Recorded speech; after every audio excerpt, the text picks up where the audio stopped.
The highly sensitive person's self-worth, self-acceptance, or self-actualization framework.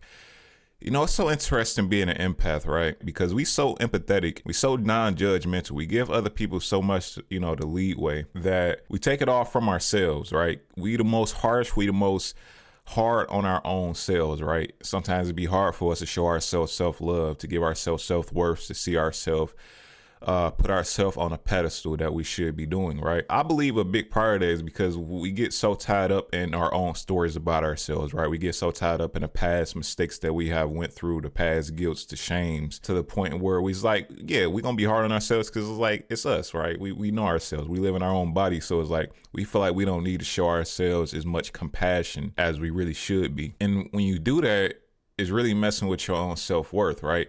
What we want to do within bringing our consciousness back to the fifth dimension, right? Residing within the stage of awareness of the fifth dimension. The big part of that is to embody these modes of being, embody these understandings of what you already are, right?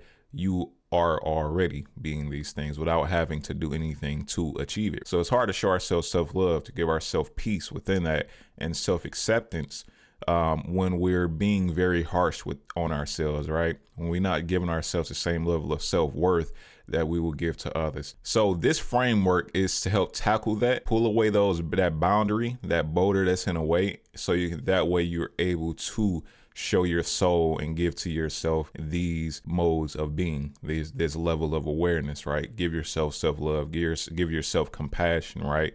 That's really what this all is, showing yourself compassion.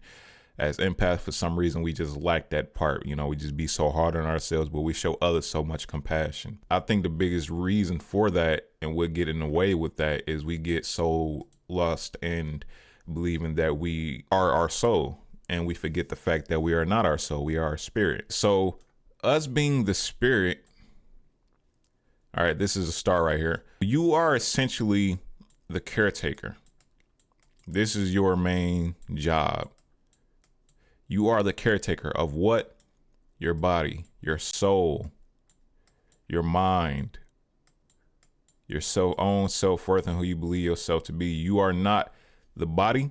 You are the caretaker of the body, of the soul, right? Of this soul that's living through its own journey, going through its own experience as existence. So it is your job to give to your soul as the caretaker these modes of being, to give to yourself the compassion, the same empathy that you lend to others, because you are not the soul, you are the caretaker of the soul.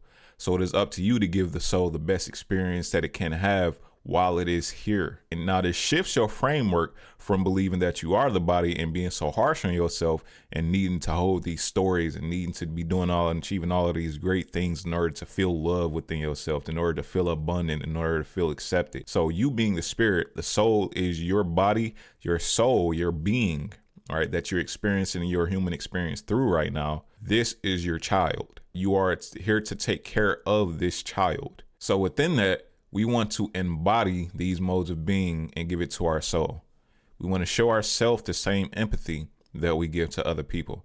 That way, our self-worth is what it needs to be because our soul needs it. Yes, it's good that we give it to everybody else, but we have to give it to ourselves as well. Because our soul, we are not our soul. We are the caretaker of our soul as spiritual beings. So these are the thoughts that we hold within our mindset that brings us to this point where we are more harsh on ourselves, right? You lack self-compassion, basically. You're more harsh on yourself than with others. You show others more empathy than you give to yourself. You unfairly judge yourself over the same level of non-judgment that you might lend to others. You will give your child and maybe others unconditional love, but you find it difficult to give it to yourself. The reason why you should be giving yourself the same unconditional love that you would give to a child is because your soul, like we're stating previously, you are the caretaker of your soul. You are not the body.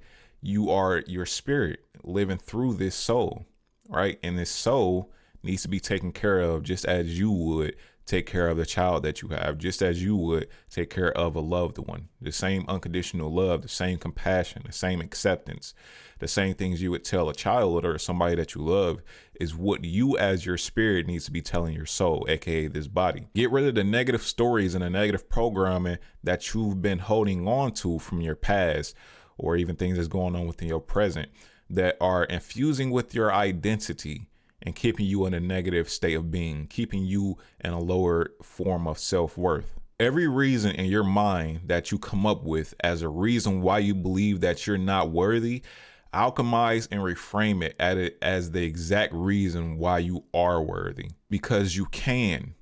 You make the rules, aka the story. The less you attach to these negative thoughts that you hold about the past experiences that you had, the shames, the guilts, the less you hold on to them, the less they have an effect on you, right? So you make the rules and you make the story, because you are just a child. You are ultimately God's child, for sure. And you are also your spirit's child. That is the perspective that we are taking within this framework. You are your spirit, and it is your job to take care of this soul while you're here. This soul was given to your spirit for a reason. So take care of it. Don't neglect it. All right. Show it the same compassion that you would show your child. So everything that you are / have done is a possibility made possible by your creator. So it is not your burden to carry, let alone a burden at all. So anything that you are, anything that you have done that you might hold shame, guilt about, it is made possible through God. If it's a possibility, how can it be so wrong? It's only the story that you hold about it within yourself. Now, it might be something that you want to change and not do again, but that's good. That means you have a good moral compass, right? Or of what you want specifically for yourself that is vibrating on a higher frequency, right? Of love, or of good vibrations, of life-giving forces, right? That's good. That's really good, actually. Just because you made these mistakes in the past, just because you had these shames, these guilts of things that you don't want to reoccur, doesn't mean that you should be holding a negative mind frame about your identity within that. Let that go. It is not your burden to carry, because if God made it possible, why are you carrying it as a burden? Give it to God. All right. That is God's burden to carry, if it is a burden at all, which is not. So do not keep holding on to it. In your past, present, or even in the future, any mistakes, shames, guilts, lower frequency acts and thoughts, you have to let them all go. You cannot make them so much a part of your story. Why? Because they are not your burdens to carry. If it is possible for you to think that you're making a mistake, or it is a shame or a guilt, right? That is within your own mind frame of what you see for yourself. And that's okay. That's all good. This is all about letting go of the shadow form that takes place when you create these negative stories based around your past mistakes, shames, guilts, and lower frequency acts / thoughts. All right. So we want to let these go. The only space in which these ideas hold is the ones that we give them. If they were made possible, that means that God made it possible for it to happen. It is not a burden for you to carry as a soul. And this is where your spirit needs to get involved and remind your soul not to carry these burdens, not to hold these karmas within your actual being. As we know, as you being a spirit, your job here is to free your soul. It's to release your soul from bondage. This is a part of the bondage. You want to keep being the higher frequency beings that we want to be. We want to keep vibrating on the highest frequencies possible, right? For sure. Within these modes of being, right? We want to keep vibrating towards the consciousness of the fifth dimension and embodying more of these higher levels of awareness that resides within good fortune, good faith, and being in more of a peaceful energy, peaceful frequency. However, these survival paradigms, these negative acts, these negative thoughts that will still persist, because you can only act from your current level of consciousness. These will still persist. We got to detach from holding these actions, that these things that happen inside of our identity. These modes of being here, you can embody these within your inner verse right now. You should be embodying these within your inner verse right now. Your idea of your level of self-worth, if you believe is lower than what it should be, is only a train of thought you have taught your soul to be in based on the stories that you hold based on the past, things that happened, the things that you wish didn't happen. It's okay because it's all based on your current level of consciousness and awareness. Those burdens you hold on to, let them go and give them to God because God made it possible for those to even happen. So it's okay. You have to show your soul some grace. As your spirit, it is your job to show your soul some grace. You are your soul's caretaker while it is going through this experience. So let's kind of redo this illustration, right? So the soul represents not just the body, the soul represents the identity as well as the mind. Your soul is its own entity. Your soul is its own living human entity. I want you to think of your soul as a living organism, a separate living organism that you inhabit. You are not it. You inhabit it. You influence it. You control it. You being your spirit, you inhabit this living organism that is your soul, right? And your soul also has a mind. And within that mind, which creates an electromagnetic field, carries thoughts and beliefs. These thoughts and beliefs largely are based on the stories that we hold. You can choose not to hold on to the story. This is based on the programming, right? This whole part right here is basically the program of which your soul is running on. You can change the program, or you can just choose not to run on the program at all. Not all the thoughts that you have are important. Not all of the beliefs that you hold are important, especially if they're not rooted in truth. So you can choose to let those go if you want to. But the brain likes to be stimulated by these thoughts and beliefs, all right? The brain loves to be stimulated because it creates an identity. Your mind is within your identity. But all of this here is a separate living organism based on your soul, essentially. This is not you. This is what you are responsible of taking care of, not you. Everything here is within your responsibility as the spirit. You are the caretaker of this soul. So within that now, you can bypass a lot of the BS that you hold about yourself because it's just noise. You essentially at that point now just want to give yourself everything that you wish your soul to have. Give yourself everything that you wish to give to your child. Start to treat yourself as external, like split your spirit from your soul or your body. This is your child. Everything that you would give to a loved one or to a child, you are to give it to yourself, which means the concepts, the thoughts that you hold in yourself, the way that you take care of yourself, because you are separate from this body.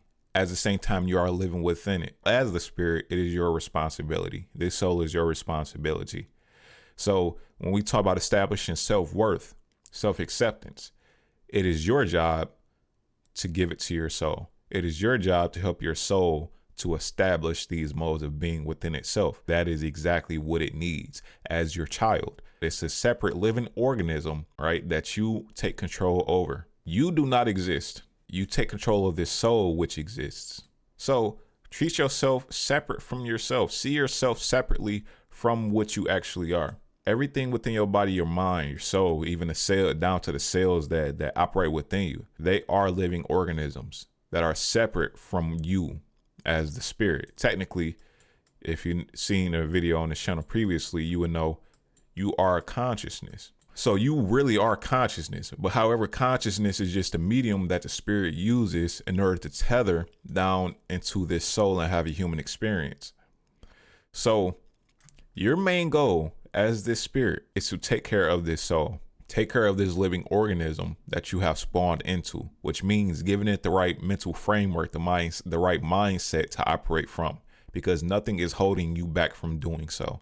It is only the stories that you create within your own head, your own mind, that you, for some reason we do this, we choose to hold on to these negative ideas within ourselves, thinking that it's helping us, but it's not, because you're supposed to take care of this. You're supposed to make this feel amazing. This is what you take care of, right? Now I really want to harp on that. Take care of your soul like it is your child. That is your job.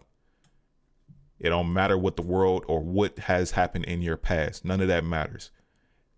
Give this to yourself and eliminate anything that tells you that you can't. Get rid of it. All it is just a shadow thought, a shadow energy, and a story that is not even a burden for you to hold on to. If you got something out of this video, leave a like, comment, or subscribe, and I'll see you in the next one.